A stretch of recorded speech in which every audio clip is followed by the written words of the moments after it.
हरे कृष्ण। नमो विष्णुपादाय कृष्णपृष्ठाय भूतले श्रीमते भक्ति वेदांत स्वामिन् इति नामिने। नमस्ते सरस्वती देवी गौरवाणी प्रचारिणे निर्विशेष शून्यवादी पाश्चात्यदेशकारिणे गुरवे गौरचन्द्राय राधिकाय तदालये कृष्णाय कृष्णभक्ताय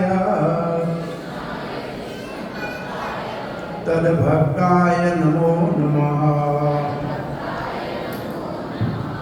ओम नमो भगवते वासुदेवाय।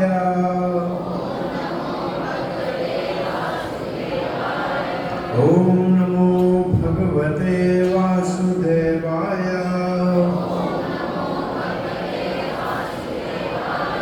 ओम नमो भगवते वासुदेवाय।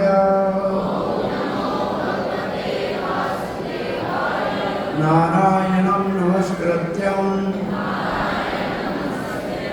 नरं चैव नरोत्तमं देवीं सरस्वतीं व्यासं ततो जयमुदीरयेत्। नष्टप्रायेषु भद्रेषु नित्यं भागवत सेवया भगवते उत्तम श्लोके भक्तिर्भवति नैष्टिकी। कृष्णाय वासुदेवाय देवकी नंदनाय च नंदगोपकुमाराय गोविंदाय नमो नमः।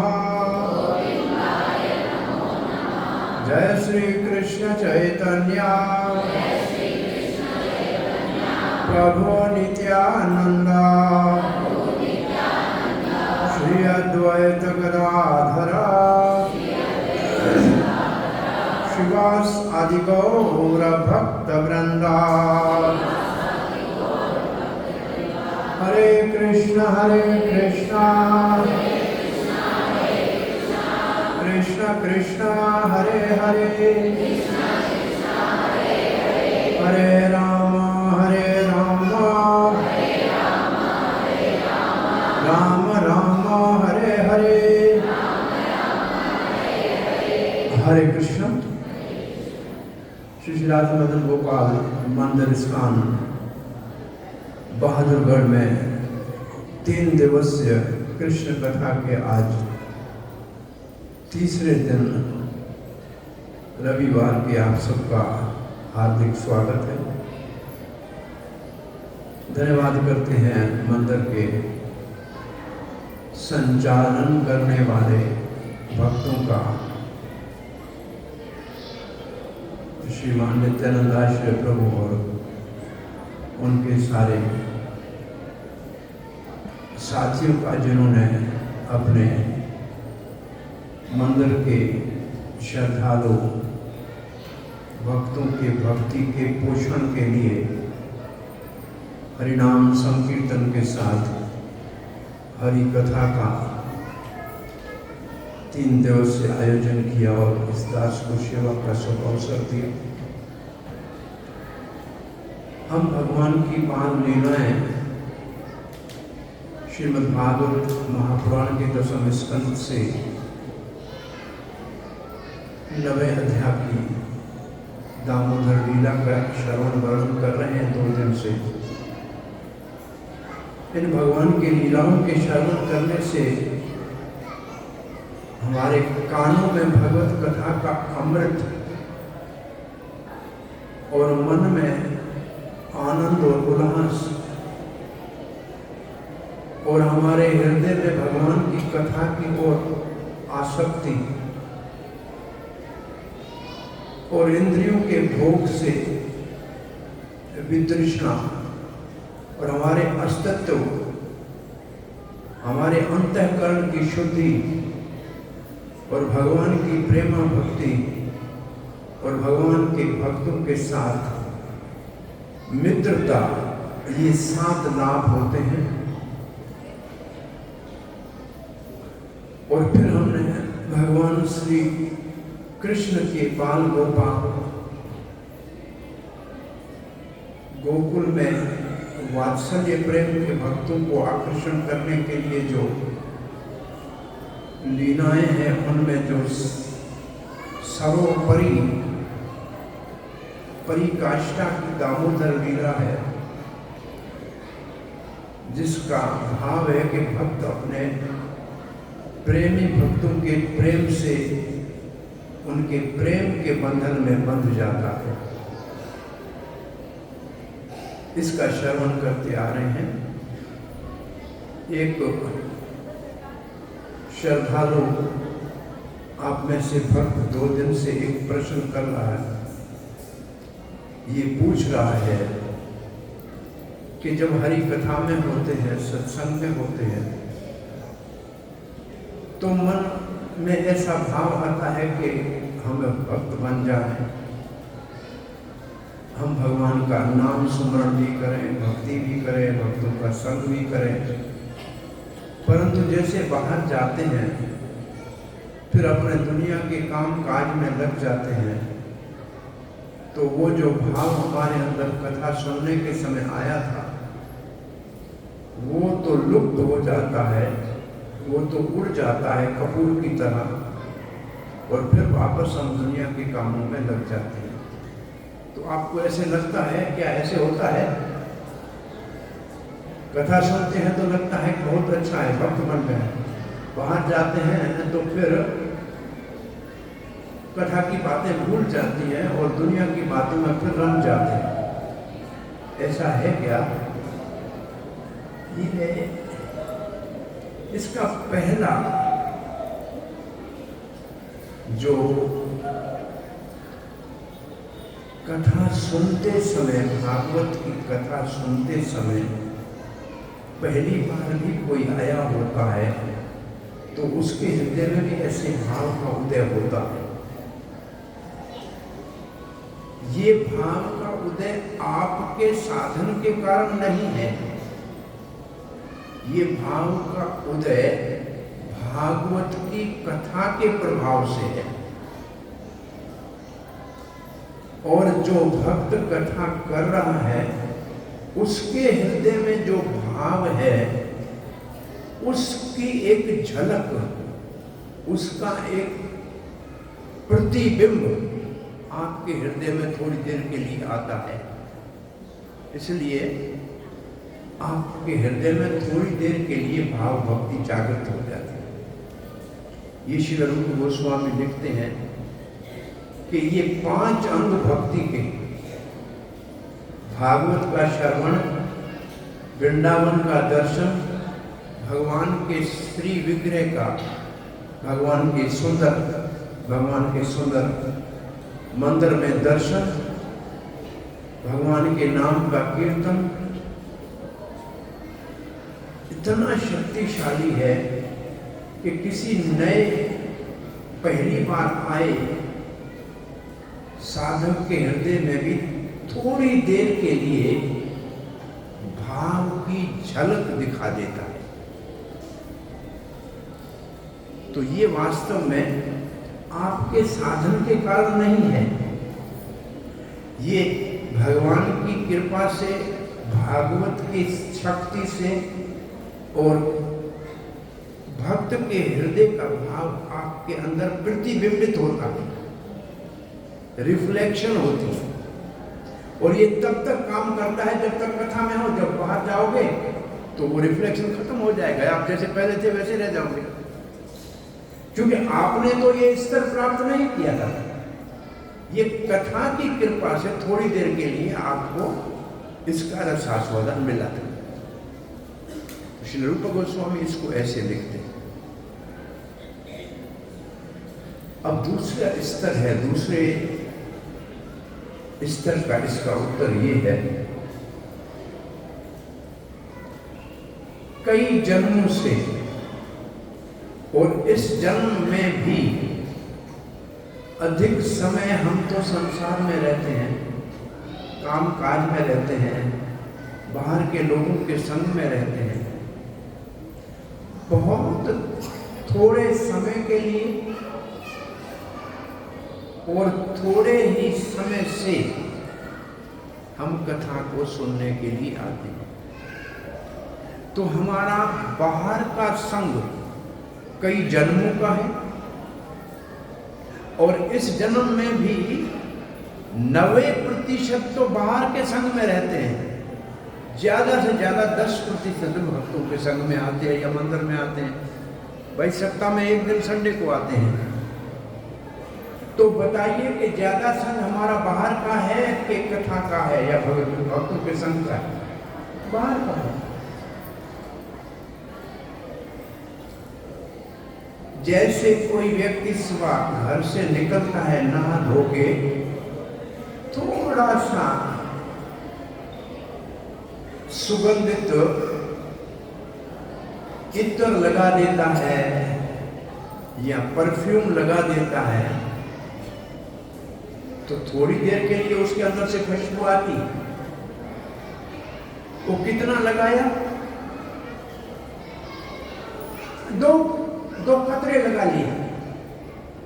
बाहर गया, बरसात में गिरा नीचे कीचड़ में, अब जो उठेगा तो उससे उस परफ्यूम की खुशबू आएगी कि कीचड़ की आएगी?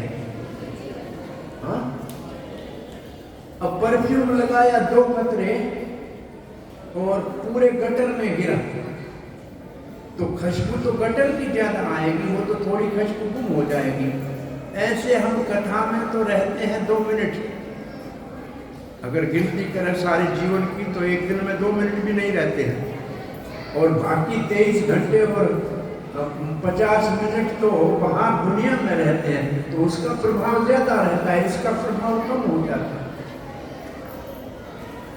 अब निराश नहीं होना चाहिए। ऐसा ही प्रश्न किसी साधक ने एक महात्मा से पूछा कि कथा में आते हैं तो मन करता है कि यही मंदिर में रह जाए, भगवान की भक्ति कर ले, परंतु जैसे बाहर निकलते हैं, बहुत दूर भी नहीं, बाहर चप्पल ढूंढते ही कथा भूल जाते हैं और चप्पल याद आते हैं, और एक जगह नहीं रखी है तो परेशान हो जाते हैं, और आगे प्रसाद की प्लेट लेते हैं तब तो धक्का मुक्की में कथा हवा हो जाती है, कुछ भी नहीं रहता है। तब तो पहले मुझे प्रसाद मिलना चाहिए, ये झगड़ा शुरू हो जाता है। और दरवाजे से बाहर निकलते हैं तो अपनी सवारी नहीं है तो वो ऑटो वाले को ढूंढने में परेशानी हो जाती है, तो कथा तो दरवाजे से बाहर निकलते हैं, असर खत्म होना शुरू हो जाता है। तो महात्मा ने उसके उत्साह को बढ़ाने के लिए, महात्मा को उसके उत्साह को बढ़ाने के लिए, आश्वासन देने के लिए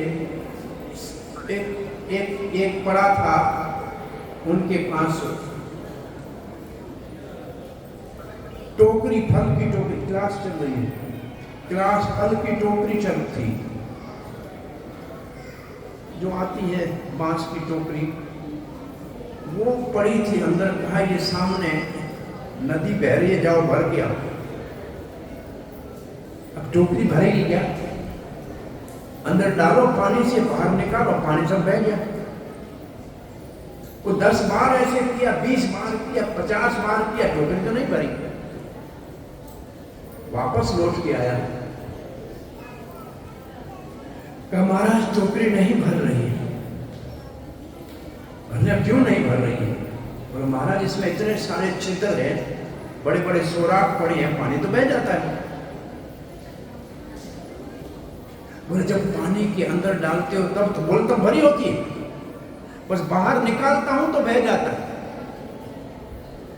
भाई कितने भी टोकरी में 100 छिद्र हो, पानी के अंदर डालोगे तो भरा पड़ा होगा ना, बाहर निकालोगे तो गिरेगा। क्यों पानी गिर गया? बोला उसमें बड़े सुराख थे। बोला ऐसे जब तक तुम कथा में होते तब तो भरे रहते हो, जैसे बाहर निकलते हो तुम्हारे अंदर बड़े बड़े छिद्र पड़े, उसमें जो सब कथा यही बह जाती है, तुम वापस बाहर निकल जाते हो। जैसे टोकरे में छिद्र होते हैं, ऐसे तुम्हारे दिमाग में 100 और विचार हैं, वो सब बड़े बड़े छिद्र हैं। उठते ही वो दुनिया दूसरी याद आती है, चप्पल ढूंढने की, प्रसाद की, क्या है प्रसाद में, वो मिला कि नहीं, ये नहीं मिला मुझे, वो कम मिला, वो ज्यादा मिला, ये सब छिद्र है। उससे कथा बह के चली जाती है। तो बेचारा निराश हुआ।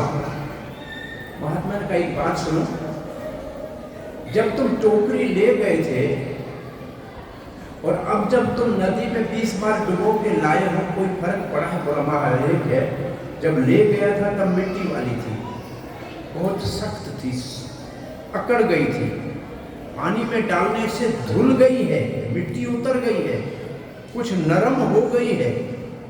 बोला कोई बात नहीं, भर के नहीं आई तो धुल के तो आई ना, तो कम से कम कथा में आते हैं, भर नहीं जाए तो धुल जरूर जाते हैं, थोड़े से नरम हो जाते हैं। इसलिए हमें पता नहीं भी लगे, जैसे आग जल रही है, उसमें सूखी लकड़ी डालो तो जल जाएगी, गीली लकड़ी डालो तो धुआं निकलेगा, जलेगा नहीं। तो इसका क्या ये अर्थ है कि आग उसको जला नहीं रही है, आग तो अपना काम कर रही है, लकड़ी में गीलापन है इसलिए जल नहीं रही है। लेकिन जल नहीं रही है, लेकिन उसका पानी तो सूख रहा है ना, दूसरी बार लकड़ी को डालोगे तो जल जाएगी। ऐसे कथा आपके ऊपर प्रभाव डाल रही है, लेकिन आप गीली लकड़ी जैसे हो, इसलिए अभी प्रभाव दिख नहीं रहा है, लेकिन अंदर में काम चालू है, सूखना चालू हो गया है। वैसे अगर 1 महीने में सूखता तो अब 10 दिन में सूख जाएगा, क्योंकि आग ने अपना प्रभाव तो दिखा दिया है। तो जाए हम कथा सुने या हम भगवान के नाम का रोज नेम से जप करें, हरे कृष्णा कृष्ण कृष्ण हरे हरे, हरे राम राम राम हरे। तत्काल कोई प्रभाव नहीं दिखता है, परंतु वो अपना काम करना शुरू कर देता है। भाई अभी बीमारी 1 महीने से है, अभी दवाई डॉक्टर की लेना शुरू किया है, तो कल तो ठीक नहीं होंगे, लेकिन दवाई अपना असर शुरू कर दिया है, बीमारी को कटना शुरू हो गया है, कुछ समय के बाद बिल्कुल ठीक हो जाएंगे। तो ऐसे हमको भी भौतिक रोग लगा हुआ है, भोग का रोग लगा हुआ है। कथा की ये दवाई से चिकित्सा चालू तो हो गई है, लेकिन उससे जड़ से निकालने में समय लगेगा। इसलिए आदर के साथ प्रतिदिन भगवान के नाम को लेना चाहिए, हरि कथा सुननी चाहिए, तो कम से कम इस दुर्लभ मानव जन्म में हम अपने लक्ष्य को प्राप्त कर सकते हैं। दृढ़ संकल्प होना चाहिए, विश्वास होना चाहिए, धैर्य होना चाहिए कि ये जो हम कथा सुन रहे हैं, भगवान का नाम जप रहे हैं, आज नहीं तो कल, महीने में नहीं तो साल के बाद, साल नहीं तो 10 साल के बाद हमारे को भगवान की सेवा मिलेगी। हमारे हृदय में भगवान का प्रेम जो है वो जरूर जागेगा, अवश्य प्रकट होगा। हो सकता है थोड़ा समय ज़्यादा लगे, लेकिन मिलेगा जरूर। इस विश्वास के साथ नित्य नेम से भगवान के नाम को जपने का संकल्प कर लेना चाहिए। इस दुर्लभ मानव जन्म में सबसे बड़ी उपलब्धि यही है कि हम अपना जीवन भगवान से जोड़ लें, और भगवान से जीवन जोड़ने का बहुत सरल साधन है रोज भगवान के नाम का जप निरंतर नेम से करना, और इससे हमारे हृदय की शुद्धि का कार्य, रोग के निवारण की चिकित्सा चालू हो जाएगी। हरे कृष्ण।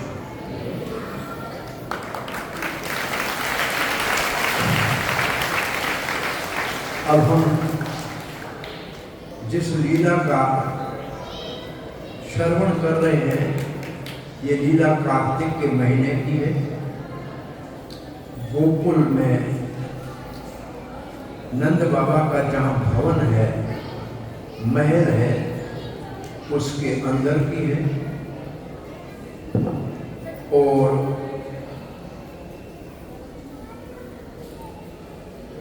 जिस दिन ये लीला घटित हुई है, दिवाली के दिन, उस दिन कुंती महारानी यहाँ इंद्रप्रस्थ से, दिल्ली से गोकुल गई हुई थी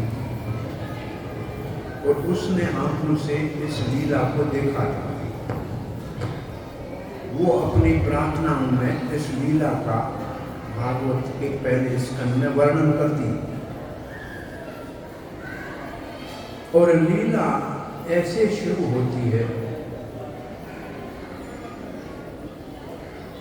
कि भगवान ने जब जमुना के तट पे, जहाँ आज ब्रह्मांड घाट है, गोकुल से 2-3 किलोमीटर की दूरी पे,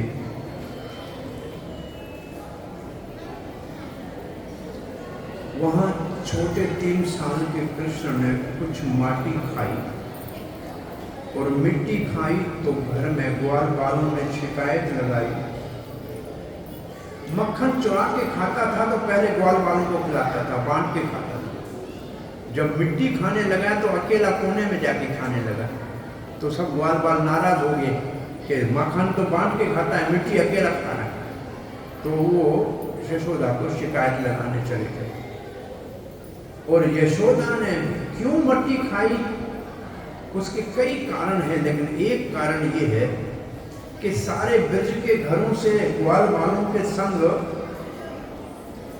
लूट लूट दधी माखन खाए, लूट लूट दही और माखन खाया। लेकिन यशोदा ने कभी भी कृष्ण को डांटा नहीं। बच्चा है, शरारतें करता है, क्या कितना माखन खाएगा, खाएगा अपने घर का खाए या बाहर का खाए, माखन तो पौष्टिक है, हानि नहीं करेगा। गोपियां बार बार आके कहती थी कि ये आपका यशोदा बेटा हमारे घर में माखन चोरी करता है। तो यशोदा ने कहा इसको दे दिया करो, माखन कितना खाएगा। तो एक जाते हुए कन्हैया को गोपी कहती है, जरा कन्हैया माखन खाएगा, ले लो। बोला क्यों, भीख मंगाऊं, तेरे घर का खाऊं? मेरे पिता के घर में 9 लाख गाय हैं, तेरा घर का क्यों खाऊंगा? बोला फिर चोरी क्यों करके खाते हो? बोला मेहनत करके खाता हूँ। मेहनत करता हूँ तो मुफ्त का थोड़ी खाऊंगा तुम्हारा माखन। तो ऐसे जबरदस्ती गोपियों के प्रेम को बढ़ाने के लिए उनके घर का माखन चोरी करके खाता था। लेकिन आप में से किसी के घर में कभी माखन चोरी करने नहीं आए। आप माखन चोर कहोगे तो नाराज हो जाएगा, बोला कब आया तुम्हारे घर? अरे पहले तेरे को बावली माखन बनाने आता ही नहीं है, तेरे घर में पड़ा है अमूल का माखन, कौन खाएगा, वो भी नमक वाला। तो माखन क्या है? गोपियों का हृदय है मक्खन जैसा, नवनीत जैसा। वो तो चुराता हृदय है असल में भक्तों का। माखन जैसा जिसका कोमल हृदय है उसी को चुराता है आकर। माखन क्या चुराएगा? मन चोर है, उसका नाम ही मनोहर है, मन को हरने वाला है। परंतु जब मट्टी खाई तो यशोदा लाठी लेके डांटने चली गई कि माटी खाने से तो रोग लगेगा, और मुंह खुलवाया, कहा मैंने नहीं खाई माटी मैया, मुंह खोलो। और मुख के अंदर यशोदा ने ब्रह्मांड को देख लिया, चांद सितारे देख लिए, उसके अंदर गोकुल का गांव देख लिया, जमुना नदी देख ली, और उसी में जमुना के किनारे यशोदा मुंह खोल के कृष्ण को देख रही है, वो भी देखा। थोड़ी देर के लिए तो यशोदा विस्मित हो गई, आश्चर्यचकित हो गई कि ये कोई सामान्य मेरा बेटा नहीं है, ये तो कोई बहुत बड़ा देवता है कि भगवान है, कौन है? आश्चर्यचकित हो गई। भगवान ने देखा कि मैया ने मेरे को भगवान मान लिया, तो फिर न मैं गैया चराने जा सकूंगा, न माखन चुरा सकूंगा, न ग्वाल बाल के संग खेल सकूंगा। मैया तो फिर मेरे को घर में जाके मंदिर में बिठा दी। तो क्या करना चाहिए? माता जी के मन से ऐसी वैष्णवी माया का चक्कर चलाया। मैया एकदम, अरे अरे मेरी आंखों को कुछ हो गया, इसके मुंह में कुछ नहीं है, मेरी आंखें ठीक नहीं देख रही है। तब देखा बेटा है मेरा, एकदम ऐसे पकड़ के गले से लगा लिया और अपना स्तन उसके मुंह में दिया और कृष्ण ने दूध पीना शुरू कर दिया। तो माता जी को संतुष्टि हो गई कि कुछ नहीं, तो मेरा बेटा है। और उस समय परीक्षित महाराज की कथा सुनते सुनते विस्मित हो गए। क्या? जिसके मुख में ब्रह्मांड दिखा, अनंत कोटि ब्रह्मांड जिसके पेट में पड़े हैं, ऐसा भगवान नंद बाबा की गोद में खेलता है, यशोदा का स्तनपान करता है, दूध पीता है। क्या सौभाग्य है नंद और यशोदा! कौन से पुण्य किए थे इन्होंने जो साक्षात भगवान इनको पुत्र के रूप में प्राप्त हुए। तो सुखदेव गोस्वामी ने एक प्रचलित उत्तर दे दिया कि द्रोण और धरा नाम के दो वसु थे। उन्होंने ब्रह्मा जी की प्रार्थना की, तपस्या की, आशीर्वाद मांगा कि कृष्ण की बाल लीलाओं का दर्शन कर सकें। और ब्रह्मा जी ने कहा हम आपको आशीर्वाद देते हैं। और वो दोनों नंद और यशोदा बने और भगवान की बाल लीलाओं का दर्शन किया। द्रोण नाम का पुरुष और धरा नाम की स्त्री, और ये वसु थे, जाति से वसु थे। जैसे भीष्म पितामह 8वां वसु था, तो ये भी एक श्रेणी है अर्ध देवताओं की। फिर स्वयं सुखदेव गोस्वामी असंतुष्ट थे उत्तर से कि ब्रह्मा जी के आशीर्वाद से कोई भगवान का माता पिता कैसे बन सकता है? वो तो नित्य सिद्ध भक्त होते हैं। यशोदा और नंद तो नित्य सिद्ध भक्त हैं। और फिर एक लीला उनके हृदय के ऊपर, सुखदेव जी के हृदय में एक लीला की स्फूर्ति हुई, जिसमें यशोदा ने अपने प्रेम से कृष्ण को कमर में रस्सी डालकर और ऊखल के साथ बांध दिया। इस लीला का वर्णन करना शुरू करते हैं। तो इस लीला को 2 दिन से हमने सुना है कि यशोदा अपने बेटे के लिए स्वयं अपने हाथ से दही का मंथन करने लगी। अब जब मंथन कर रही थी, दही का जब मंथन कर रही थी, तो शरीर से तो परिश्रम कर रही थी, वाणी से भगवान के बाल चरित्र गा रही थी, भजन गा रही थी, कीर्तन कर रही थी कृष्ण के बाल लीलाओं का, और मन से कृष्ण का चिंतन कर रही थी। ये है भक्ति की परिभाषा। भगवान की शरीर से सेवा, वाणी से गुणगान और मन से चिंतन जो करता है उसको कहते हैं भक्ति। देखो, हम शरीर से काम करते हैं किसी सेठ के लिए,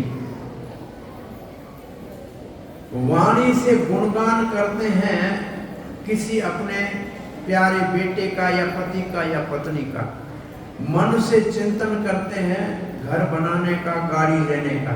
हमारा 3 जगह पे बटा हुआ है। शरीर एक के लिए काम करता है, मन दूसरे का सोचता है और जबान तीसरे के लिए काम करती है। ये है संसार। भगवान कहता है तीनों मेरे लिए, काम भी मेरे लिए, चिंतन भी मेरा, गुणगान भी मेरा। भक्ति होती है मन से, कर्म से और वचन से। कर्म होता है शरीर से, वचन होता है वाणी से और चिंतन होता है मन से। जो ये तीनों भगवान की सेवा में लगाए वो भक्त। आप ये तीनों अपने घर में कैसे लगा सकते हैं? भगवान के लिए रसोई में भोग बनाओ। जैसे मैया मंथन कर रही है, आप कहो कि मैं अब सब्जी बना रही हूँ, अब ये राजमा और ये चावल तैयार हो जाएगा, 2 रोटी सेकूंगी और भगवान को भोग लगाऊंगी। तो आपका शरीर काम कर रहा है, रोटी बेल रहा है। मुख से उस समय आप हरे कृष्ण महामंत्र का उच्चारण करो, और कोई भजन नहीं आए तो कोई बात नहीं। हरे कृष्णा कृष्णा कृष्णा हरे हरे, हरे राम राम राम हरे हरे। रोटी तैयार हो गई। तो कीर्तन भी हो गया, शरीर से रोटी बन गई और मन से आज भगवान के लिए बहुत अच्छा मैंने आम का रस बनाया है, तुलसी दल उसमें डाला है। अब भगवान को भोग लगाऊंगी, भगवान इसको पाएंगे, फिर बच्चे मेरे प्रसाद खाएंगे, इनसे इन सब का कल्याण हो जाएगा। ऐसे आप घर में रोज कर सकते, तो आपकी भक्ति शुरू हो गई। वैसे भी घर में रोटी तो बनाते ही है ना रोज सब, ये काम तो रोज ही करते हो ना। पहले इस भाव से नहीं करते हो, अब अपने मन की विचार यशोदा के विचारों से मिला दो और ऐसे सेवा करना शुरू कर। बहुत आसान है, आप सब कर सकते हैं, मुश्किल नहीं, बहुत आसान है। आप अपने घर में जो घर के काम करते हो उसी को करते करते अपनी भक्ति शुरू कर सकते हो। या घर में छोटा भगवान का विग्रह रख लो, अब उसकी सेवा करोगे, उसको स्नान कराना है, उसको कपड़े पहनाने हैं, उसको माला पहनानी है, उसके कानों में कुंडल डालने हैं। तो अभी आपका चिंतन भगवान का हो रहा है, हाथ से सेवा भगवान की हो रही है। तो ये हम सब ऐसे अपने मन कर्म वचन को भगवान की सेवा में लगा सकते। जब भगवान की सेवा के काम में लगे हैं, तब लिखा है कि यशोदा मैया ने रेशमी, असली रेशम की साड़ी पहनी थी। इसका अर्थ एक ये है कि जब हम रसोई में काम करते हैं, अपने किचन में काम करते हैं, तब ऐसे वैसे कपड़े पहन के नहीं जाना चाहिए। शुद्ध साफ कपड़े पहन के जाना चाहिए, क्योंकि वहाँ जो बनता है भोजन वो भगवान को भोग लगता है। तो वो जैसे मंदिर में पवित्र होके जाते हैं, ऐसे रसोई में जाना चाहिए। बिना स्नान के रसोई में नहीं जाना चाहिए, किचन में नहीं जाना चाहिए। शुद्ध कपड़े पहनने के जाना चाहिए रसोई में। ऐसे जैसे आए मेले कुचले कपड़े पहन के नहीं जाना चाहिए। ये भगवान की सेवा में साफ सुथरे शुद्ध कपड़े पहन के जाना चाहिए।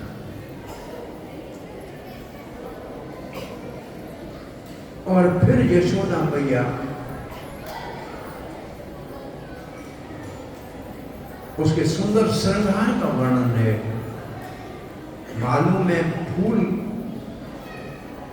का जूड़ा बांधा है, कानों में कुंडल है, हाथों में कंगन है, सुंदर आभूषण पहने हुए हैं और विचार कर रही है कि आज मेरे हाथ का जैसे माखन निकलेगा और जैसे कन्हैया खाएगा तो फिर किसी के घर में चोरी करने नहीं जाएगा, क्योंकि मैंने स्नेह से दूध को उबाला है, जामुन डाल के दही बनाया है, मैं अपने हाथ से मंथन करके मक्खन निकालूंगी इसमें मेरा स्नेह, मेरा प्रेम समाया हुआ। ये कृष्ण के स्वाद से ज्यादा उसके स्वास्थ्य के लिए भी लाभदायक होगा। और काम कर रही है, लेकिन ध्यान कृष्ण में है कि कहीं जागा तो नहीं, सोया हुआ है। और इतनी देर में कृष्ण जाग गया और पलंग पे अपनी मां को न देखा तो आंखें मसल के मैया मैया, तो मां तो नहीं दिखाई दी, लेकिन दही के मंथन करने की मंथनी का आवाज और मैया के कंगनियों के छम छम का आवाज सुनाई दिया। और माता के मुख से अपने ही कृष्ण की बाल लीलाओं को उन्होंने सुना। तो जहां से आवाज आ रही थी वहीं चल के कृष्ण अपनी मां के स्तनपान करने के लिए, दूध पीने के लिए आगे खड़ा हो गया। यशोदा की आंखें बंद थी, वो काम में तन्मय थी, तलीन थी, शुद्ध बुद्ध शरीर की नहीं थी। बाल के अंदर से फूल गिर रहे थे, पसीना बह रहा था। अरे कार्तिक का महीना है, सर्दी का महीना है, उसमें पसीना आने का मतलब परिश्रम हुआ है, पसीना नहीं आ सकता है। कार्तिक में महीने में ठंडी का दिन होते हैं, फिर भी लिखा है सारे गात्र, सारे अंगों में पसीना पसीना हो गई थी माता जी। और इतनी तलीन है, आंखें बंद पड़ी है, कृष्ण सामने खड़ा है। देखा मेरी माँ नाम मेरा ले रही है, गीत मेरे गा रही है, मक्खन मेरे लिए निकाल रही है, मैं सामने खड़ा हूं, मेरे को तो देख ही नहीं रही। हमारा ये हाल है, खड़े मंदिर में है, सामने भगवान है, आंखें बंद करके खड़े होते हैं, भगवान को नहीं देखते हम। हमारा ये हाल है, भगवान को देखते नहीं, आंखें बंद करके खड़े होते हैं उधर जब।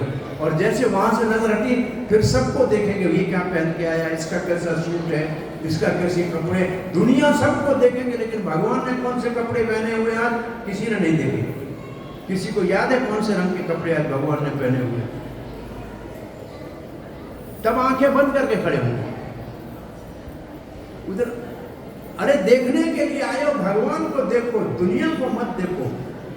वो आंखें बंद करके यशोदा बैठी है, वो सामने खड़ा है, कन्हैया देख नहीं रहा, देख नहीं रही है। तो कन्हैया ने कहा ये जीव बेचारा भले आंखें बंद करके बैठा हो, लेकिन मैं अब इसकी आंखें खोलने के लिए कुछ योजना बनाता हूं। तो कृष्ण ने वो मंथनी को पकड़ लिया हाथ से, जो दही मंथन का चल रहा था, डंडा उसको पकड़ लिया, तो काम रुक गया, आंखें खुल गई। तो अपने बेटे को सामने देखा, मां मुस्कुराई, इसलिए मुस्कुराई कि इतना छोटा और इतने बड़े मंथनी के मटके को हाथ से पकड़ के काम मेरा रोक दिया। अब देखो वो चलता है तो वो तो घूम रहा है, और बड़ी उम्र की यशोदा मैया तो जोर से खींच रही है, और छोटा 3 साल का बच्चा उसको ऐसे पकड़ता है और वो रुक जाती है। इसका मतलब बच्चे में, शरीर में शक्ति है, ताकत वाला बच्चा हो गया है मेरा बच्चा, बहुत शक्तिशाली है। मां को हंसी आ गई, मुस्कुराई के, भाई अच्छा, स्वस्थ अच्छा है बच्चे का, और दूसरा बुद्धिमान कितना है। मेरे काम को रोकने के लिए रोया नहीं, बच्चे तो रोते हैं ना आके, रोया नहीं, उधम नहीं मचाया, बुद्धिमानी से मेरे काम करने वाले डंडे को ही रोक लिया। इसका मतलब केवल शक्तिशाली नहीं है, बुद्धिमान भी है। केवल शक्ति काम नहीं करती है, बुद्धि भी होनी चाहिए। अरे भाई रोता तो घर वाले सारे परेशान होते ना, डंडा पकड़ा तो अकेली मां परेशान हुई ना। इसका मतलब सबके लिए उपद्रव नहीं करता है, बुद्धिमान भी है, बलवान भी है, बुद्धिमान भी है। मैया मुस्कुराई, और मैया को मुस्कुराता देखकर कन्हैया मैया की गोद में चढ़ाए। मैया बैठी थी ऐसे मूढ़े के ऊपर, मंथन कर रही थी, कन्हैया गोद में चढ़ाया और माँ को देख के कहा, माँ भूख लगी है, दूध पियो। और सीधा जाके स्तन में मुंह डाल दिया। और यशोदा ने मंथन का काम बंद कर दिया। अब बच्चा दूध पी रहा है, मां के हृदय में जो प्रेम पिघल के दूध बन के धारा करके बाहर निकल रहा है, बच्चे को पीने के लिए प्रयास नहीं कर रहा है, धारा से दूध बच्चे के मुख में अपने आप आ रहा है। और बच्चा बहुत खुश होकर मां के इस हृदय के प्रेम के अमृत को पीकर मां की ओर आंखों से देख के मुस्कुरा रहा है। मां दूध पिला रही है, बच्चा मुस्कुराहट से मां का मनोरंजन कर रहा है, मां के हृदय को आनंद दे रहा है। मां और बेटे के अंदर ये प्रेम का आदान प्रदान हो रहा है। इतने बीच में चूल्हे के ऊपर रबड़ी बनाने के लिए चढ़ा हुआ दूध उफन के आग में गिरा और उसका आवाज क्षुण आया। और यशोदा ने एकदम कृष्ण के मुख से नजर हटाई और दूध की ओर देखा। इसको कहते हैं नजर हटी दुर्घटना घटी। जब भगवान से नजर होती है तो दुर्घटना घटती है। अब मटका फूटेगा, दुर्घटना होगी। कृष्ण से नजर हटी और फिर कृष्ण को दूध पी रहा था, अभी पेट नहीं भरा था, अतृप्त था, नीचे रख दिया और दौड़ी दूध को आग से उतारने के लिए। लकड़ी बाहर निकाली, पानी थोड़ा छड़का, दूध मुंह लटका के पतीले में वापस बैठ गए।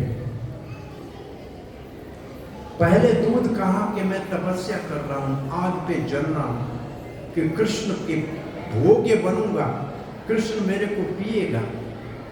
आज तो मां का प्रेम से इतना दूध पी रहा है कि मां का दूध समाप्त नहीं होगा, कृष्ण का पेट भरेगा नहीं, मेरी तो बारी नहीं आएगी सेवा की। अच्छा है आत्महत्या कर, वो तो कूद के आग में गिर रहा था। लेकिन मां ने कहा, अरे भगवान की सेवा का भक्त है, ये दूध भगवान का भक्त है, ये भगवान की सेवा के लिए है, मेरा दूध मेरा बेटा कभी भी पिला लूंगी, लेकिन उस भक्त की तो रक्षा करनी चाहिए ना। तो यशोदा ने तो बहुत बड़ा काम किया, भगवान की सेवा में लगने वाले भक्त की रक्षा की। भगवान तो मेरा अपना है, उसको उतार। और यहां कृष्ण का, मेरी मैया, मेरा पेट भी नहीं भरा, मुझे नीचे पटक के वो 2 किलो दूध को बचाने के लिए चली गई। इसका मतलब मुझसे प्रेम नहीं है, दूध से प्रेम है।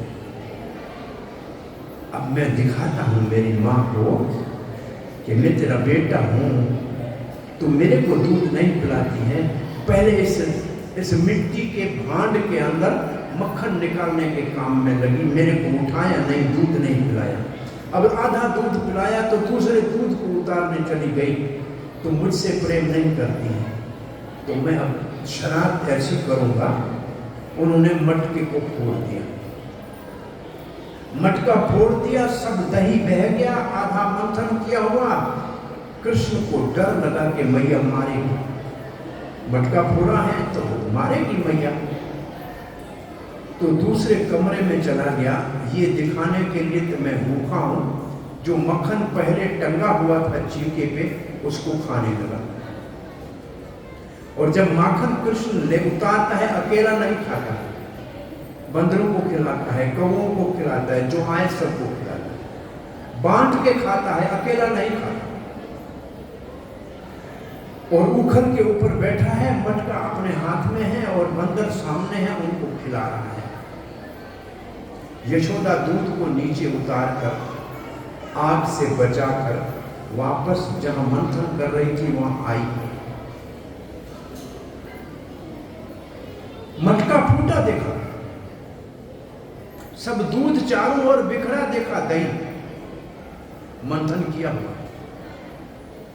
लेकिन अपना बेटा वहां है ही नहीं, यहां तो अभी छोड़ के गई थी, वो तो है नहीं। तो थोड़ी हंसी, हंसी किस बात में आई? कितना शरारती हो गया, 1 मिनट के लिए नीचा क्या रखा, मटका फोड़ दिया। और फिर भय लगा, नहीं है यहाँ, कहीं बाहर जंगल में चला गया, भूखा है, अभी तो नहाया भी नहीं है, नाश्ता भी नहीं किया है, और कल बहुत बड़ा इंद्र का यज्ञ है, सब लोग काम में लगे हुए हैं।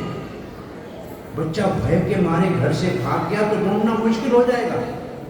ढूंढने के लिए देखा तो उसी गिरे हुए बिखरे हुए दही के ऊपर कृष्ण के चरणों के निशान पड़े थे। अब तो निशान दिखाई दे रहे थे, कहाँ पाँव है। तो कृष्ण के चरणों के निशानों को देखती देखती देखा सामने वाले कमरे में गया और देखा उखल के ऊपर बैठा है, हाथ में मक्खन है, सामने बंदर खड़ा है और बंदर को मक्खन खिला रहा है। तब यशोदा ने एक लाठी हाथ में ले ली और दबे पांव पीछे से कृष्ण को दबोचने के लिए जाके पकड़ लूंगी, बड़ी चतुराई से पंजों के बल का ऊपर चलती हुई के पांव में डले हुए जो पायल है उसका आवाज भी नहीं निकले। होशियारी से आगे जा रही थी, लेकिन इसका बेटा इससे भी होशियार था। वो तो चोर की नजर से पीछे देख रहा था, कोई आ तो नहीं रहा है। मां को आते हुए देख लिया और उखल से कूद के भागा और वो घर के दरवाजे की तरफ भागा और अब तो यशोदा पीछे भागी, दरवाजे से बाहर निकल गया। अब जाएंगे तो गोकुल में महल से निकलकर कोई एक 200-300 मीटर नीचे चल के आया है, जहां दामोदर लीला हुई है वो नंद महल से 200-300 मीटर नीचे। वो दौड़ता हुआ बाहर निकला, यशोदा पीछे। अब वो यशोदा पकड़ना चाह रही है, हाथ में लाठी है। सुखदेव महाराज कृष्ण से इतना प्रेम करते हैं, अब वो कृष्ण के पक्ष में हो गए और कह रहे हैं ये कैसे यशोदा कृष्ण को पकड़ेगी, वो तो छोटा बच्चा है, भाग जाएगा। मैया की तो कमर पतली है, स्तन भारी है, नितंब भारी है, वो दौड़ नहीं पाएगी। फिर कहता है क्या यशोदा, बड़े बड़े योगी ध्यान में थोड़ी देर के लिए कृष्ण की झलक नहीं देख सकते हैं, और ये चलिए कृष्ण को पकड़ने के लिए। और इतनी देर में सुखदेव महाराज कहते हैं यशोदा ने अपने श्रृंगार के बिगड़ने की परवाह नहीं की। फूल गिर गए, परिश्रम बहुत हुआ, लेकिन कृष्ण को पीछे से पकड़ लिया और एक हाथ से पकड़ा और लाठी दिखा के कहा मटकी फोड़ा। बंदरों को मक्खन खिला रहा था,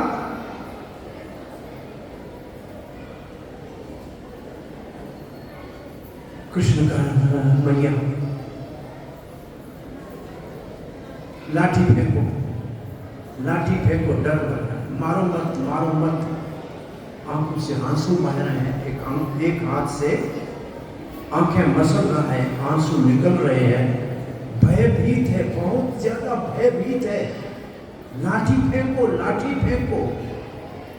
ये देखकर मैया ने देखा कि बेटा डर गया है, लाठी को फेंक दिया और अब नहीं, अपने बेटे को अपराधी माना, मटका फोड़ने वाला माना और उसको दंड देना चाह रही है। यहां तक की कथा हमने कल तक की थी। अब यहां से आगे बढ़ते हैं।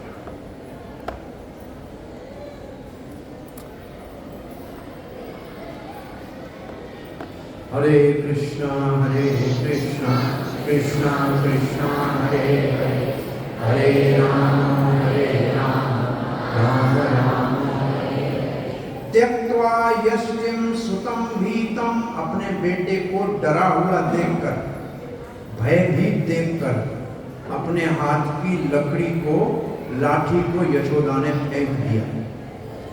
विघ्नाय अर्भक वत्सला, क्योंकि यशोदा के हृदय में अपने बेटे के लिए तो बहुत स्नेह था ही।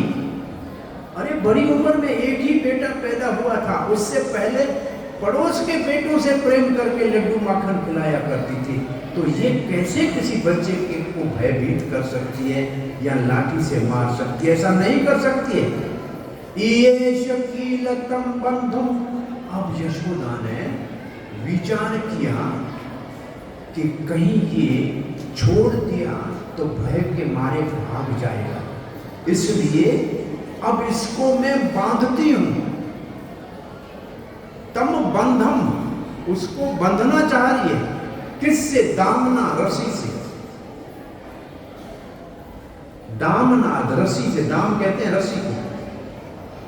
कहां से रस्सी लाई वहां?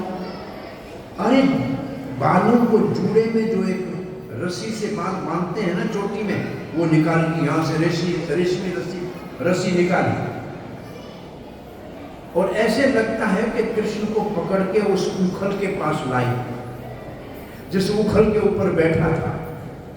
मैया ने कहा इसने खल का संग किया। उखल है खल, खल का मतलब बदमाश, खल नायक होते हैं ना, खल। अरे इस खल का संग किया है, इसी के साथ बांधूंगी तो ये खल का संग छूट जाएगा इसका। तो क्या किया, वो रस्सी लिया, उखल में बांधा, बंध गया, और बची रस्सी उसको कमर में बांधने के लिए प्रयास करने लगे। वीर्य को विदा का अर्थ है, ये नहीं जानती थी कि ये जो मेरा छोटा 3 साल 4 महीने का बच्चा है, ये साक्षात पर ब्रह्म भगवान है, ये नहीं जानती थी। अपना बेटा समझ के बांधने का निश्चय कर लिया। यहां तक हमने कल पढ़ा था, अब आगे देखिए क्या होता है। श्रील प्रभुपाद ने लिखा है, कोई दंड देने के लिए नहीं बांधना चाह रही थी, इसलिए बांधना चाह रही थी कि कहीं बाहर भाग न जाए भूखा, डर के मारे, इसलिए थोड़ी देर के लिए उसको एक जगह बांधना चाह रही थी। अब सुखदेव गोस्वामी को फिर मन में आया, नहीं बंधना चाहिए, कृष्ण को बंधना नहीं चाहिए। बहुत सी कथा, एक माता जी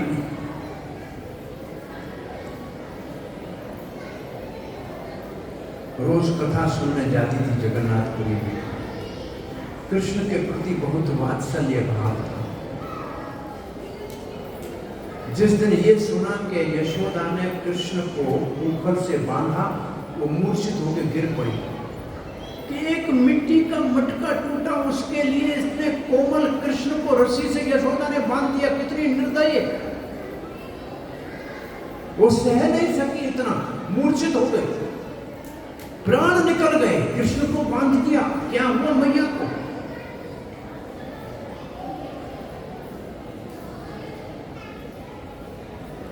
एक बार कृष्ण और अर्जुन जंगल में भटकते घूमते एक आश्रम में चले गए, जहां एक बुढ़िया बैठी थी,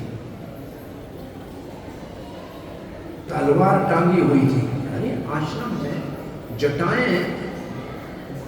जटाएं बड़ी बड़ी तपस्वी स्त्री बैठी है, तलवार लटक रही है।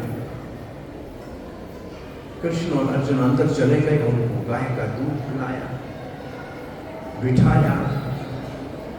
तो कृष्ण ने पूछा, मैया तुम तपस्या कर रही हो, ये तलवार क्यों रखी?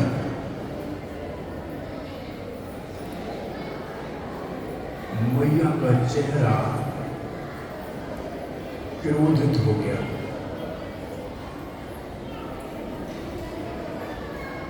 एक नहीं 3 तलवारें टंगी हुई हैं। बोलो पहली तलवार यशोदा का गर्दन काट दिया। उसने कृष्ण को क्यों बांधा? अरे मिट्टी का मटका ही तो टूटा था, उसके लिए रस्सी से बांध दिया? नहीं, मैं उसके लिए एक तलवार है। कृष्ण ने पूछा मैया दूसरी? बोला द्रौपदी के लिए। अरे सभा में नग्न हो जाती, क्या अंतर पड़ता? रजस्वाला थी, भगवान को साड़ी समझ के लपेट लिया, भगवान को अपने अंग के लपेट लिया, उस मर जाती, क्या फर्क पड़ता? बोला तीसरी तलवार मैया? बोला अर्जुन के लिए। अर्जुन खड़ा है साथ। बोला क्यों? अरे बोला जब भगवान को साथी बनाना है, घोड़े हम रहा है और ऊपर बैठा है, क्या होता जंग हार जाता, लड़ाई युद्ध हार जाता, कौन सा फर्क पड़ता? अब तो अर्जुन थर थर कांप रहा है कि ये तो हम सबको मारने के लिए। तो भगवान श्री कृष्ण ने कहा भैया यशोदा ने कृष्ण को डांटने के लिए नहीं बांधा था, प्रेम से कृष्ण की रक्षा के लिए बांधा कि सुबह सवेरे जंगल में चला न जाए। मैया द्रौपदी ने कृष्ण को प्रेम से पुकारा था, आर्त भाव से पुकारा था, और अर्जुन का सारथी तो कृष्ण अपनी इच्छा से बना गया। और तुम्हें क्या पता? तो स्वयं कृष्ण ने अपना रूप दिखा के गुड़िया को, माता को कृष्ण का रूप देखा, प्रणाम किया। अभी तक अर्जुन कांप रहा था।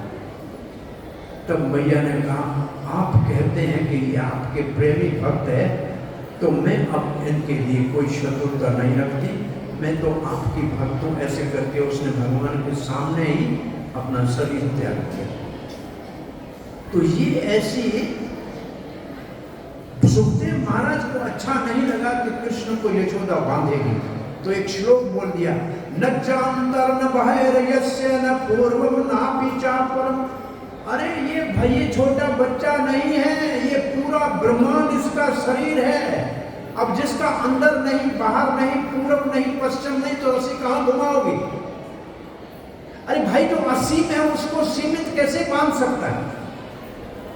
जो अनंत है उसको सीमित कैसे बांध सकता है?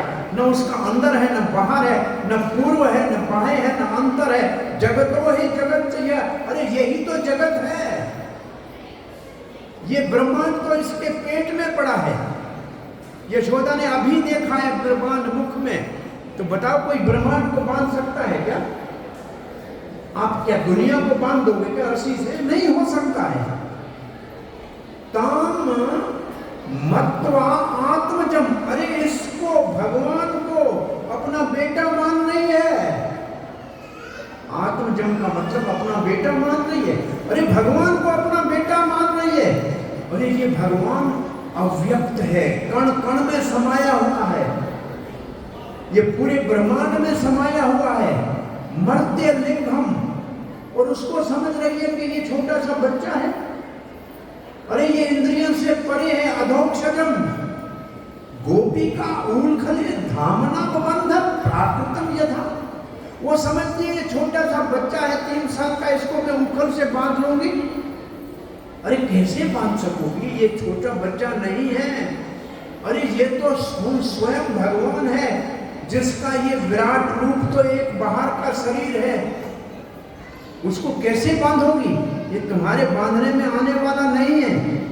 और तब जब ऐसे सुखदेव महाराज ने कहा, कहाँ ये गोपी इसको अपना छोटा बालक समझ के बांधने का प्रयास कर रही है। और यशोदा को तो ये विश्वास था, इसके कमर में काला धागा नजर न लगे वो बांधा हुआ है।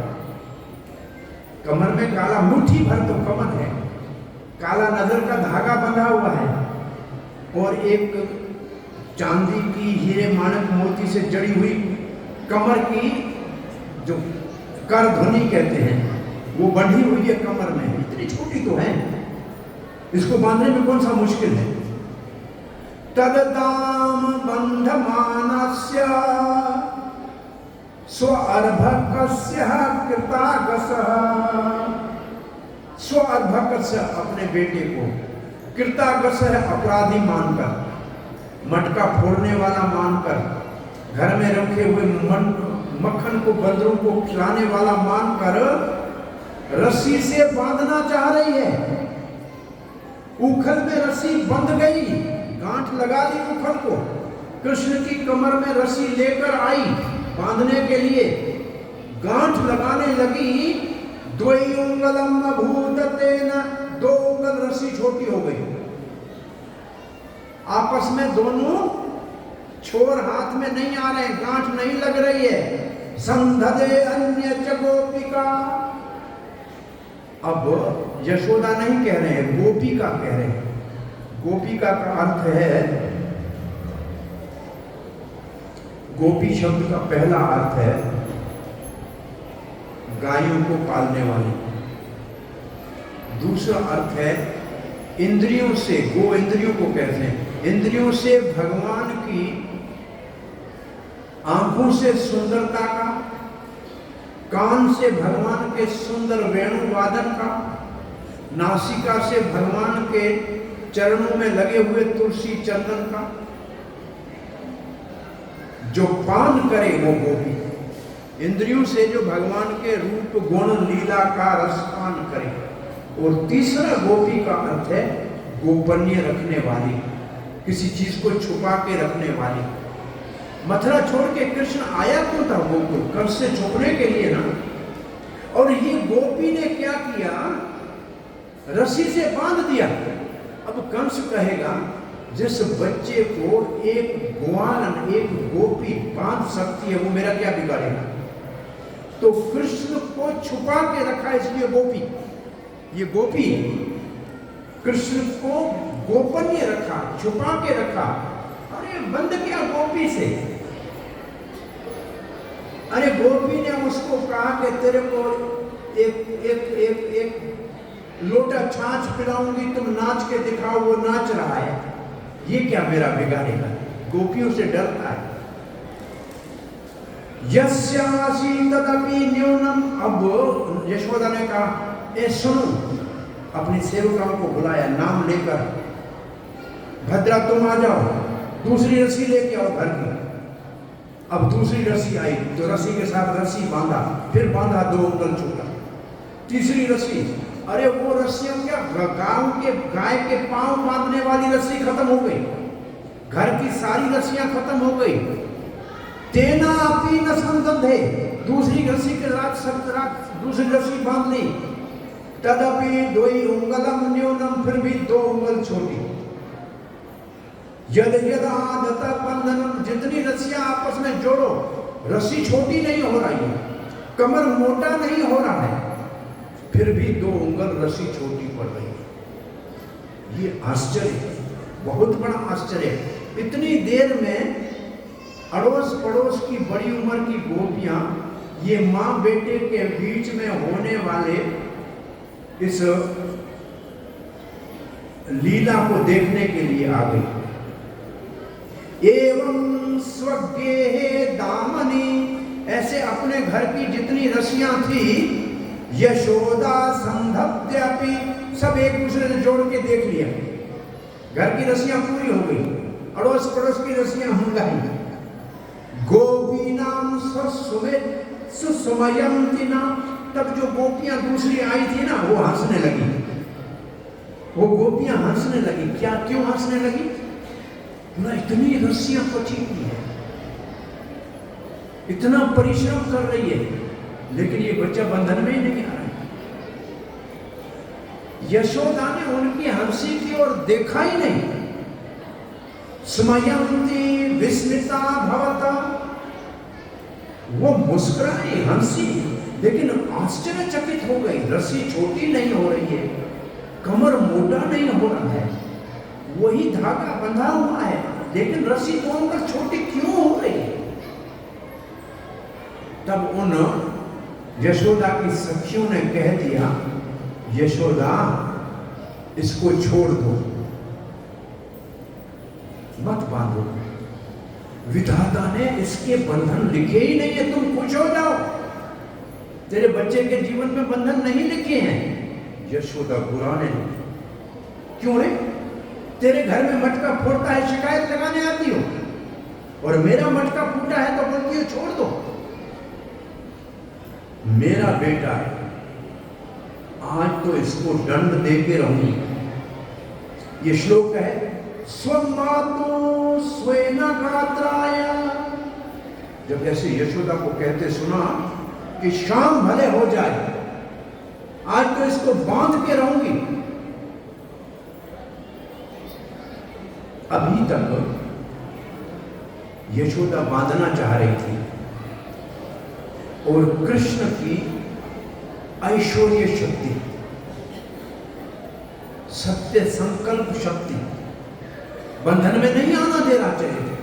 तो मां और बेटे में प्रतिस्पर्धा शुरू हो गई। पहले कृष्ण जीत गया, मां का दूध पी लिया, मक्खन नहीं निकालने दिया, मां हार गई, कृष्ण जीत गया। अब फिर कंपटीशन हो गई। मां कहती है बंधूंगा, और कृष्ण कहता है नहीं बंधूंगा। तो कृष्ण के मन में है नहीं बंधूंगा। क्यों नहीं बंधना चाहता कृष्ण? तो हमारे आचार्य गण लिखते हैं, कृष्ण को इसने बांध दिया तो मक्खन चुराने कैसे जाऊंगा, ग्वाल बालों के संग गैया कैसे चराऊंगा, उधम कैसे बचाऊंगा। बांध दिया तो मैं आज के दिन में कुछ नहीं कर पाऊंगा। और यशोदा कह रही है तुमने बटका तोड़ा है, आज तेरे को बांधूंगी, तुम्हारे को गैया चराने नहीं जाने दूंगी, आज तेरे को मक्खन चुराने जाने नहीं दूंगी। ये कंपटीशन हुए। और तब विरह जब ऐसे यशोदा ने कहा, तब पहली बार कृष्ण ने अपनी मां की ओर नजर उठाकर देखा। अभी तक मानो कि वो मां बांधने का प्रयास कर रही थी, और वो ये ऐसे खड़े थे, मां की ओर देख ही नहीं रहे थे। कैसे बांध सकती है? मेरी शक्ति, मैं अनंत हूं, मुझे कैसे बांधे? लेकिन जब इसने कहा नहीं छोड़ूंगी शाम तक, स्वमाता स्वेना गात्रा है। स्वेना गात्रा का मतलब पसीना पसीना। माता जी के प्रयास में इतनी रस्सियां जोड़ी, इतनी गांठें लगाई, माता पसीने में लथपथ हो गई। स्वमातु स्वेन गात्रा है, सारे अंग पसीने से भीग गए। विस्तरत कबर सर्जह, और बालों में जो फूल थे वो सब बिखर गए, जूड़ा खुल गया, श्रृंगार बिखर गया। दृष्ट्वा परिश्रमं परिश्रमं कृष्ण, जब कृष्ण ने अपनी मां के इस परिश्रम को देखा, इस बहुत बड़े प्रयास को देखा, पसीने में लथपथ मां को देखा, श्रृंगार बिगड़ा हुआ देखा, तब क्या हुआ? तब कृष्ण के हृदय में कृपयासी स्वबंधनने, तब कृष्ण के हृदय में अपनी मां के ऊपर कृपा का उदय हुआ, करुणा शक्ति आ गई। और जैसे करुणा शक्ति आई, वो विभूति वाली शक्ति चली गई। ये शक्ति जब कृष्ण की कृपा वाली शक्ति आती है, करुणा वाली शक्ति आती है, तो सब शक्तियां अपने आप वहां से चली जाती हैं। और तब मां के प्रेम से कृष्ण रस्सी में बंध गया, और 2 उंगल छोटी खत्म हो गई और गांठ लग गई। गांठ लग गई, कृष्ण बंध गए। अब लिखा है 2 उंगल छोटा क्या होता है? ये 2 उंगल ही रस्सी छोटी क्यों थी? इसके लिए 2 शब्द लिखा है। जो परिश्रम है, इसका अर्थ है भक्त की निष्ठा। भक्त ये निष्ठा करे कि मुझे इस जीवन में भगवान को पाना है, कुछ भी हो जाए भगवान को मुझे पाना है। मुझे मेरा शरीर पसीना पसीना हो जाए, मेरा श्रृंगार बिगड़ जाए, सांस हाँपने लग जाऊं, लेकिन मैं भगवान को इस जन्म में जरूर पाऊंगा। ये पहला उंगल छोटी रस्सी। अगर हमारी साधन में निष्ठा होगी और तब भगवान की कृपा होगी, कृष्ण कृपा, तब भगवान की होगी कृपा। भक्त की निष्ठा और भगवान की कृपा, ये दो उंगल रस्सी छोटी है। एक हमारे हाथ में है कि हम कितना भगवान को पाने के लिए संकल्प से वचनबद्ध हैं, और जब भगवान देखेगा कि मुझे पाने के लिए इतना परिश्रम कर रहा है, तो भगवान के हृदय में कृपा आएगी, तो भगवान प्रेम की रस्सी से बंध जाएंगे। अब रस्सी से नहीं बंधे हैं, अपनी कृपा से कृष्ण बंध गए। अब क्या हुआ? एवं समदर्शिता है अंग, परीक्षित महाराज को कहा, हे मेरे प्रिय परीक्षित, इस प्रकार हरिणा भृत्य वश्यता, हरि भगवान अपने भक्त के बस में है।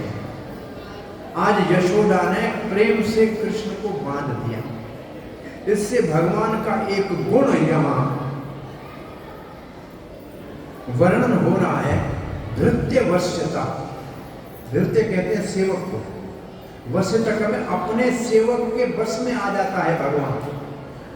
भगवान सबका स्वामी है, फिर भी अपने भक्तों के बस में आ जाता है। स्व वशेना भी कृष्णेना, अरे वो कृष्ण जिसके बस में शंकर है, ब्रह्मा है, इंद्र है, ये बड़े बड़े देवता जिसके इशारे से काम करते हैं, वो कृष्ण यसेदम शेषवरम वसे, ये जो शेष महेश गणेश ये जिसके बस में है, वो कृष्ण इस गोपी के बस में उसकी इच्छा से ऊपर से बंध गया।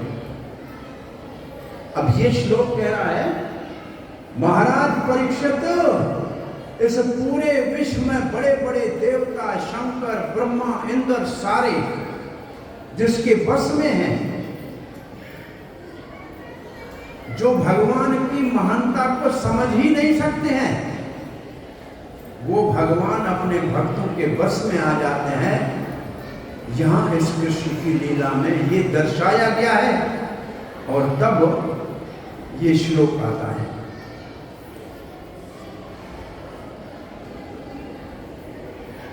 नैनम व्रंचो न भवो, व्रंचो कहते हैं ब्रह्मा को, भवो कहते हैं शंकर को, न श्री ही, श्री कहते हैं लक्ष्मी को, अपि अंग संश्रय, ये सब भगवान के अंग से जुड़े हुए हैं। ब्रह्मा भगवान की नाभि से कमल के ऊपर पैदा हुआ है, शंकर भगवान के ध्यान में लगा हुआ है, लक्ष्मी भगवान के चरणों में बैठी है, छाती में बैठी के ऊपर रहती है। ये तीनों प्रसादम लेभेरी गोपी, ये जो यशोदा को जो कृपा मिली है, वो न शंकर को मिली, न ब्रह्मा को मिली, न लक्ष्मी को मिली। यत्तत् प्राप्त विमुक्ति दात, ये जो सबको मुक्ति देने वाला भगवान श्री कृष्ण है ना, इसने जो यशोदा के ऊपर कृपा की, ये कृपा तो न ब्रह्मा को मिली, न शंकर को मिली, न लक्ष्मी को मिली। क्या शंकर ब्रह्मा या लक्ष्मी कृष्ण को बांध सकते हैं क्या? कह के खड़ा हो जाओ, तेरे को बांधते हैं, बांध सकते हैं क्या? नहीं बांध सकते। लेकिन इस गोपी ने कृष्ण को बांध दिया। ये श्लोक सुखदेव महाराज के वाणी से सिद्ध करता है कि जो ब्रह्मा स्वयं को सौभाग्य नहीं, वो ब्रह्मा की कृपा से धरा और द्रोण को कैसे हो सकता है? जो स्वयं ब्रह्मा के लिए संभव नहीं है, वो ब्रह्मा की कृपा से ध्रुव और द्रोण को यशोदा नंद नहीं बन सकते। इसका अर्थ ये है, नंद और यशोदा भगवान के नित्य सिद्ध माता पिता हैं, वात्सल्य प्रेम के मूर्तिमान विशुद्ध सत्व के उनका विग्रह है, और वो भगवान के गोलोक धाम में रहते हैं। वो जब धरती पे आते हैं तो कभी कभी ब्रह्मा जी की कृपा से कोई साधना से सिद्धि को प्राप्त करके उनके शरीर में प्रवेश करके, द्रोण नंद बाबा के शरीर में प्रवेश किया, धरा ने यशोदा के शरीर में प्रवेश करके भगवान की बाल लीलाओं का रसास्वादन किया। वैसे वो नंद और यशोदा नहीं बन सकते। और अब ये श्लोक पूर्ण आहुति का श्लोक है, इस लीला का सिद्धांत बता रहे हैं इसमें।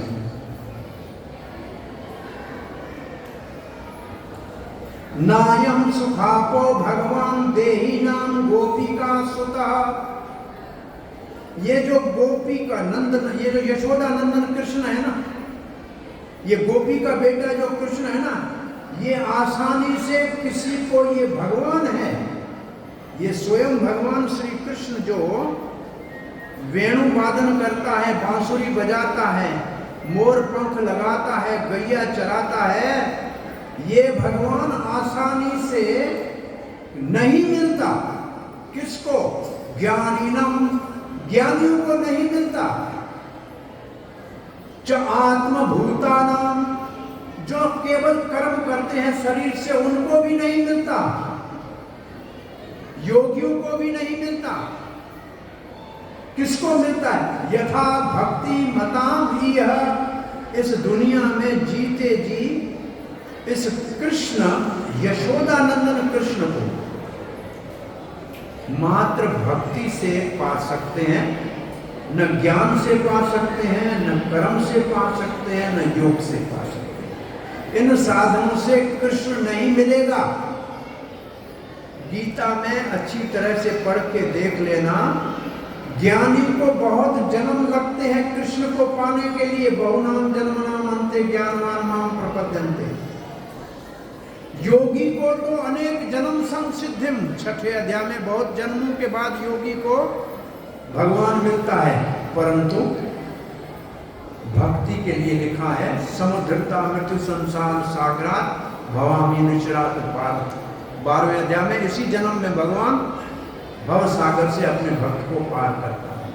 तो मात्र भक्ति से, न कर्म से, न ज्ञान से, न योग से कृष्ण को नहीं पा सकते, ब्रह्म को पा सकते हैं, परमात्मा को पा सकते हैं।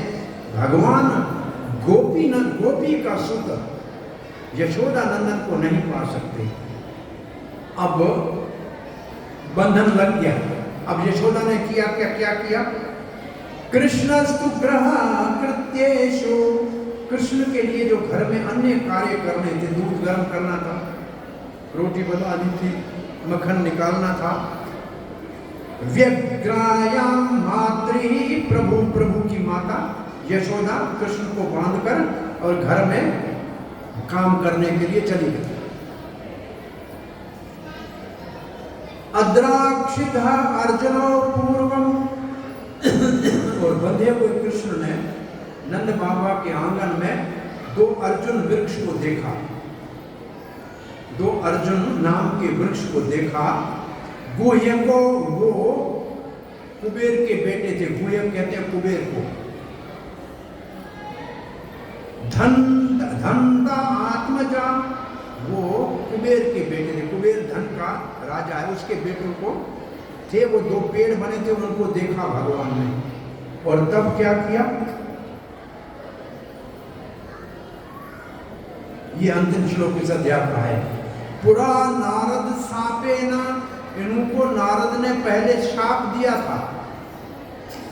वृक्षतां प्राप्तौ महता, ये दोनों वृक्ष बने थे।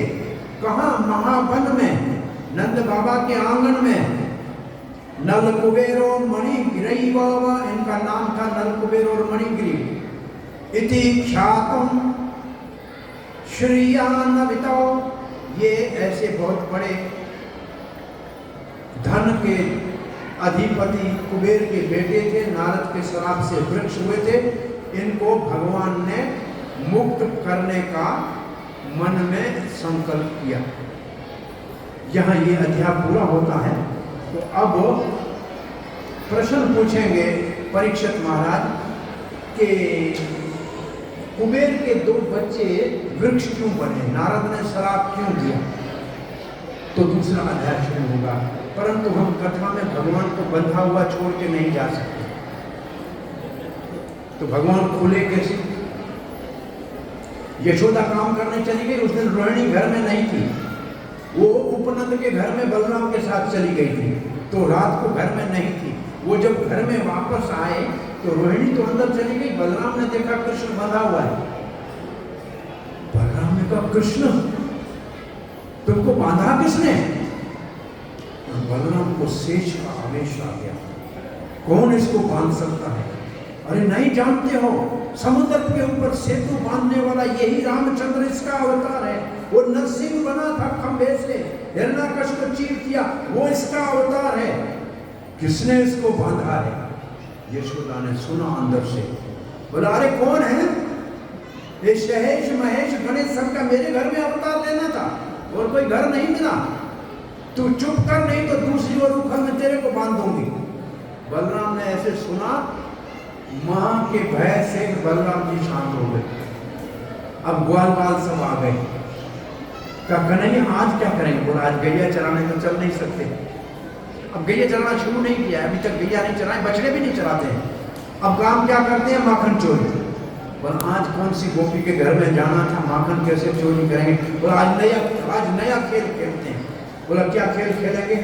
बोला ऐसे करो, ये मेरा जो उखल पीछे बंधा हुआ है ना, इसको टेढ़ा करो, मैं आगे चलूंगा, मेरे पीछे उखल चलेगा, मेरी कमर में रस्सी, आप उखल के पीछे आओ।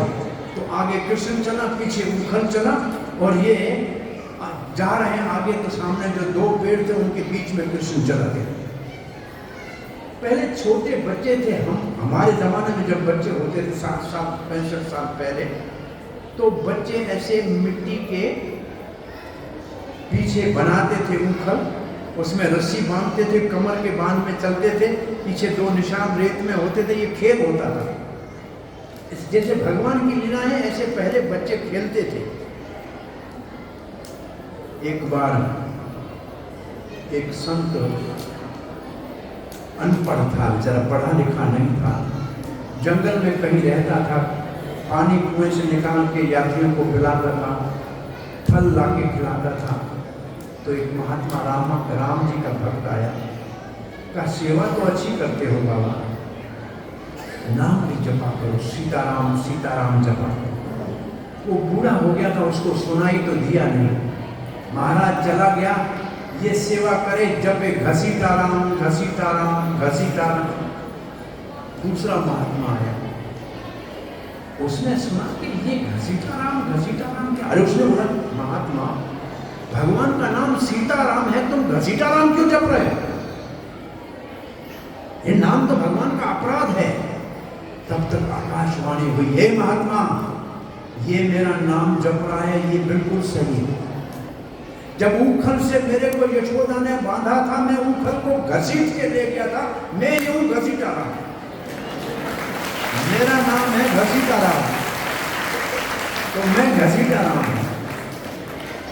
उखल को घसीट के ले गया तो घसीटाराम।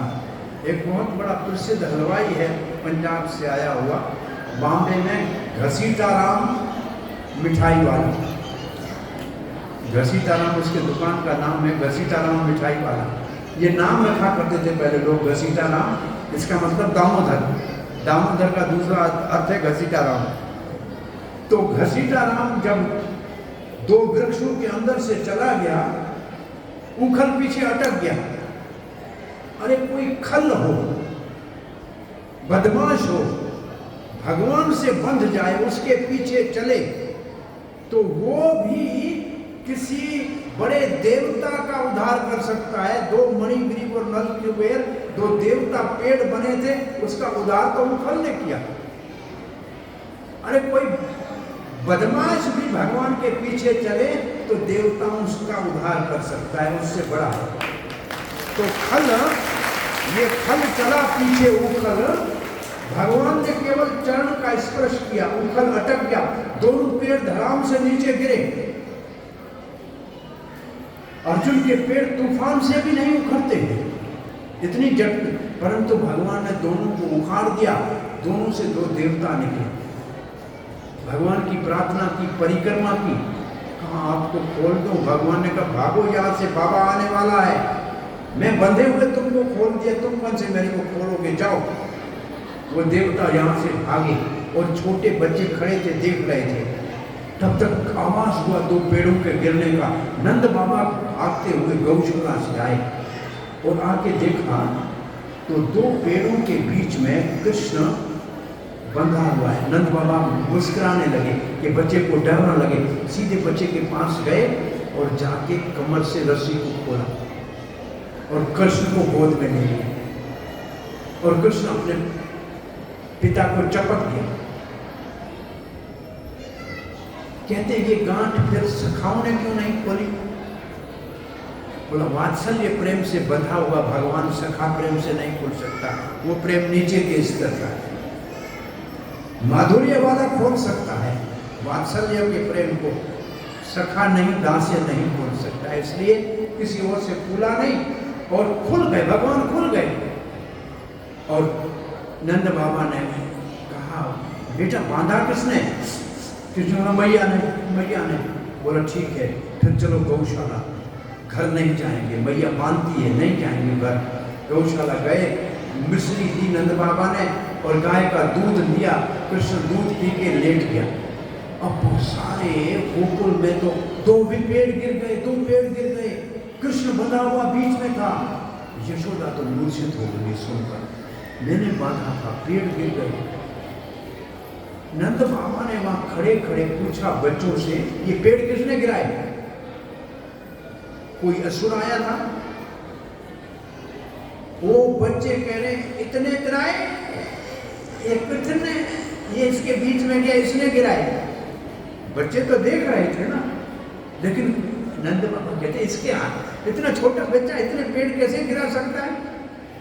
अरे नहीं तुम नहीं समझते, वो सच बोल रहे थे। अब तो रोहिणी भागती हुई गई गौशाला में, देखा बच्चा तो यहाँ ठीक ठाक है, नंद बाबा के पास बैठा है। बोला चलो बेटा वापस चले घर। चलो नहीं घर नहीं जाना है, मैया बांधती है, नहीं जाऊंगा घर, मैया बांधती। अब नंद बाबा ने देखा कि इसके हृदय में यशोदा के प्रेम को प्रकट करना चाहिए। नंद बाबा ने गोद में लेके कन्हैया को कहा तेरी माँ ने बांधा था ना, लाठी लेके गैया वाली। बोला आज तेरी मैया को तुमको बांधा है ना, ऐसे लाठी ऊपर की। कृष्ण एकदम पिता की गोद से कूदा, सीधा जाके यशोदा को लपट गया। जो रो रही थी उसकी गोद में जाके बैठ गया, क्योंकि कृष्ण माँ का प्रेम एकदम उसके हृदय में आ गया। यशोदा आंसू बहा रही थी। कृष्ण ऐसे देख के कहता है सुबह मेरे को बांधा तब तो मैं आंसू बहा रहा था और अब तुम रो रही हो। ये माताएं ऐसी होती हैं, बच्चों को डांटती तो है फिर बैठ के स्वयं रोती है। तो यशोदा रो रही थी। और तब अब घर में सब इकट्ठे हुए, तब कहा कि अब शाम का भोजन सब साथ में खाते हैं। अब ये कथा यहाँ पूरी होती है। हरे कृष्ण।